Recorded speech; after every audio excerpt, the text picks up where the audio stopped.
You may begin. Good morning. May it please the Good morning. court. John Elias on behalf of the appellant Maclyn Black.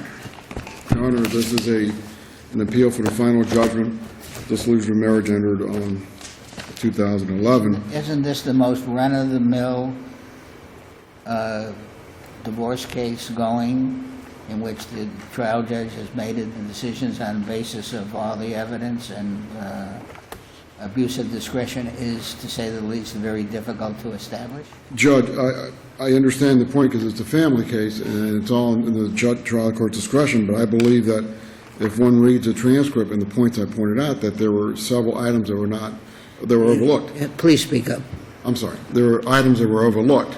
An example, one point that I raised in my brief was the fact that Mr. Black, the former husband, the appellant, throughout the course of the marriage, not just at the time, the time that the divorce was filed, and had been constantly using credit cards to pay family bills. Didn't the trial judge know that? That was brought to the attention. If you read the transcripts, I believe it was brought to the clear attention that he was using borrowed funds. Credit cards are borrowed funds. He knew that, or she knew that. But these are borrowed funds, but yet the final judgment, in effect, imputes income. My client, from the time that he started working for the company, which his mother owned, was earning, before the divorce was filed, before the party separated, $47.50 per month.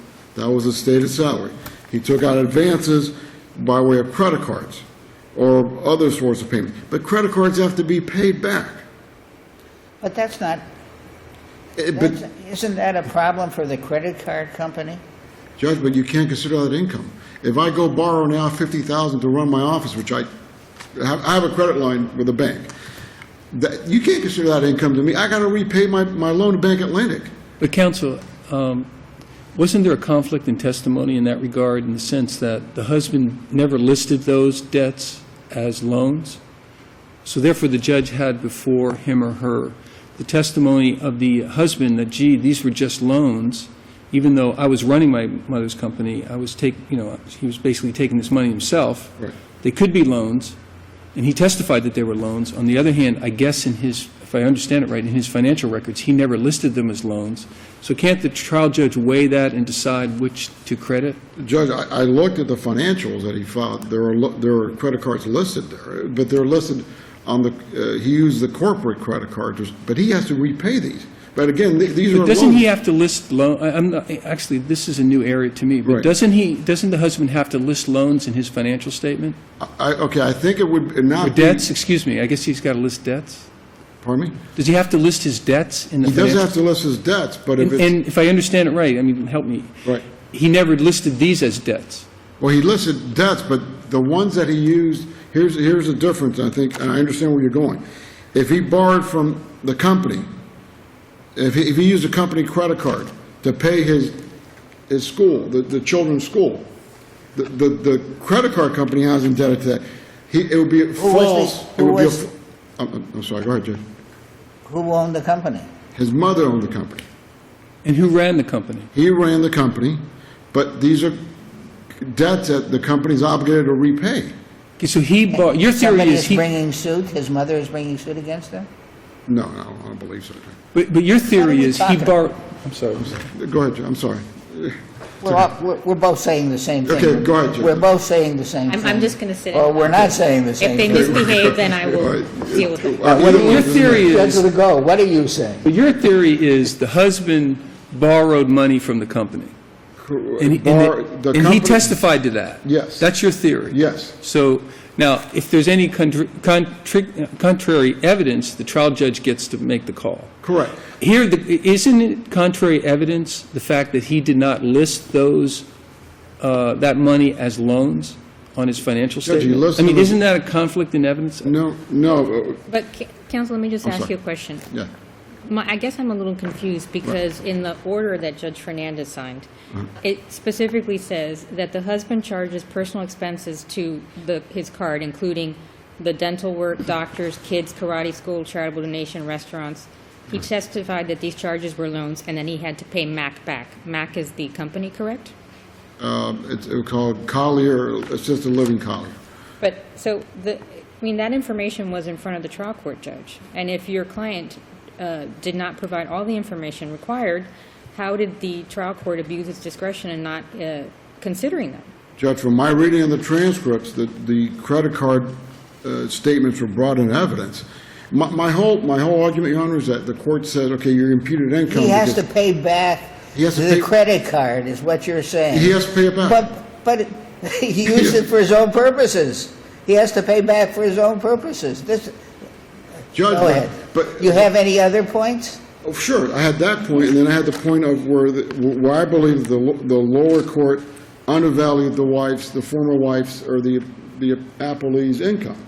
An example, the court noted in this final judgment that the former wife earned $1,600 per month from operating her company. She also paid personal expenses from that company.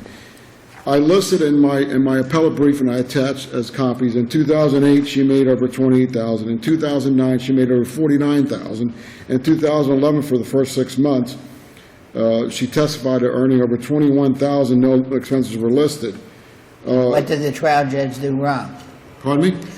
What did the trial judge do wrong with respect to that issue? I believe that the trial judge did not accurately impute the income that the former wife was earning from running her company and the expenses that she was paying, her personal expenses paying for the And company. there was nothing to support what the trial judge did. Nothing. No, I'm just, the trial judge, from my reading of the transcripts, looked at her financial and took that number. That's the number he used in the final judgment, $1,600 as her stated income.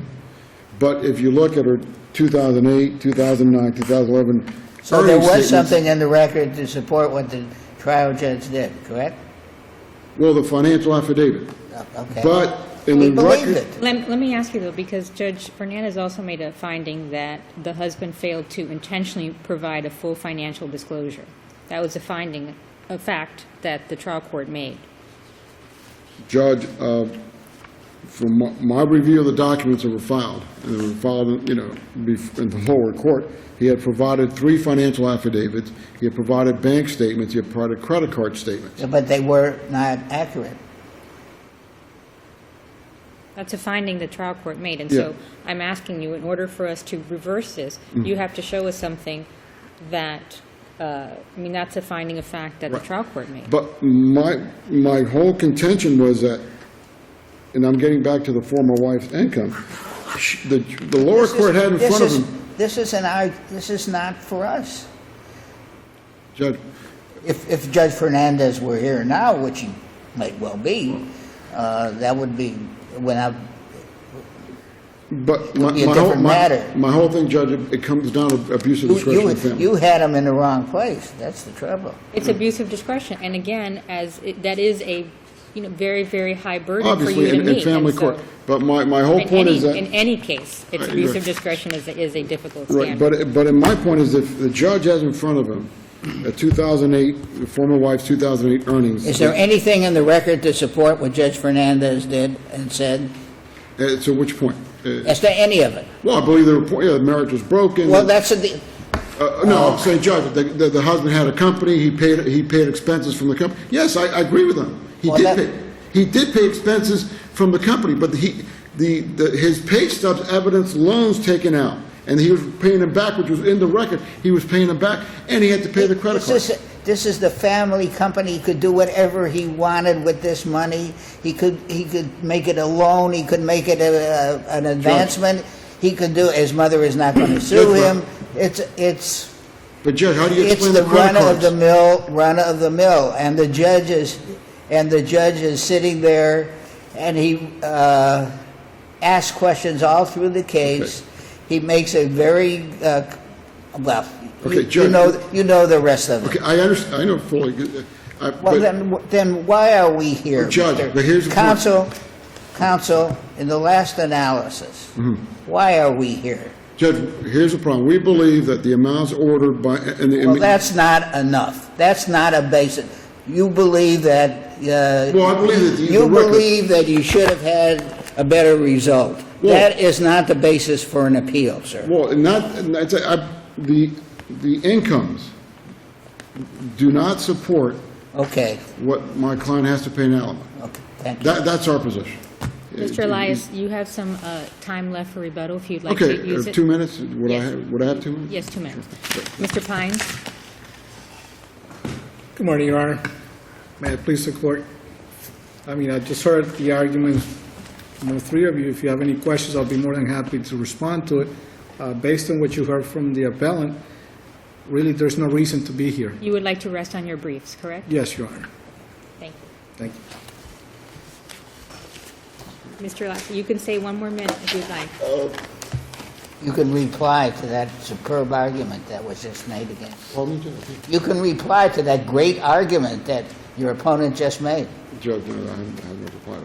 Okay, thank you, Mr. Elias. Thank you, Mr. Pines. Have a good day. Thank you, Your Honor.